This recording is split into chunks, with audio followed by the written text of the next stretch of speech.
मदनलाल ढींगरा भारतीय स्वतंत्रता संग्राम के महान क्रांतिकारी थे।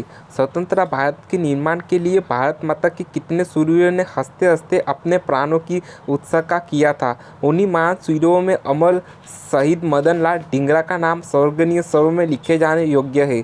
अमर शहीद मदनलाल ढींगरा महान देशभक्त धर्मनिष्ठ क्रांतिकारी थे।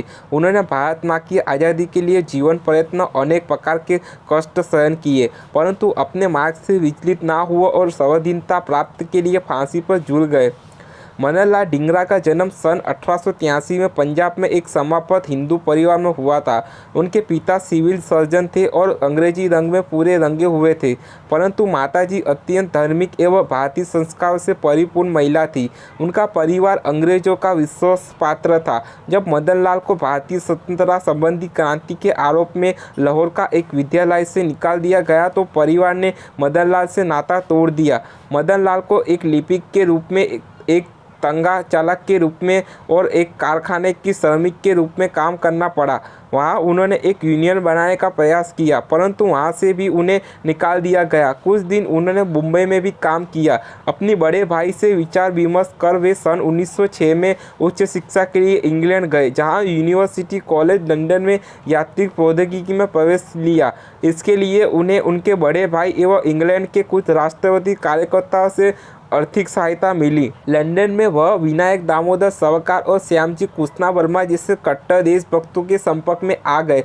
सावरकर ने उन्हें हथियार चलाने का प्रशिक्षण दिया। ढींगरा अभिनव भारत मंडल के सदस्य होने के साथ ही इंडिया हाउस नाम के संगठन से भी जुड़ गए, जो भारतीय विद्यार्थियों के लिए राजनीतिक गतिविधियों का आधार था। इस दौरान सावरकर और ढींगरा के अतिरिक्त ब्रिटेन में पढ़ने वाले अन्य बहुत से भारतीय छात्र भारत में खुदीराम बोस, कणानी दत्त, सत्येंद्रपाल और काशीराम जैसे देशभक्तों को फांसी दिए जाने की घटना से तिल मिल उठे और उन्हें बदला लेने की ठानी। जुलाई 1909 को इंडियन नेशनल एसोसिएशन के लंदन में आयोजित वार्षिक दिवस समारोह में बहुत से भारतीय और अंग्रेज शामिल हुए। ढींगरा इस समूह से अंग्रेजों को सबक सिखाने के उद्देश्य से गए थे।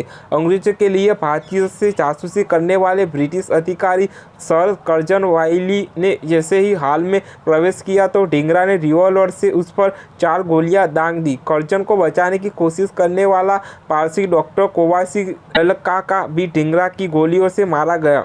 कर्जन वाइली को गोली मारने के बाद मदनलाल ढींगरा ने अपने पिस्तौल से अपनी हत्या करनी चाही, परंतु उन्हें पकड़ लिया गया। 23 जुलाई को ढींगरा के प्रकरण की सुनवाई पुराने बेली कोर्ट लंदन में हुई। उनका मृत्युदंड दिया गया और 17 अगस्त सन 1909 को फांसी दे दी गई। इस महान क्रांतिकारी के रक्त से राष्ट्रभक्ति के जो बीज उत्पन्न हुए वो हमारे देश के लिए अत्यंत महत्वपूर्ण योगदान है।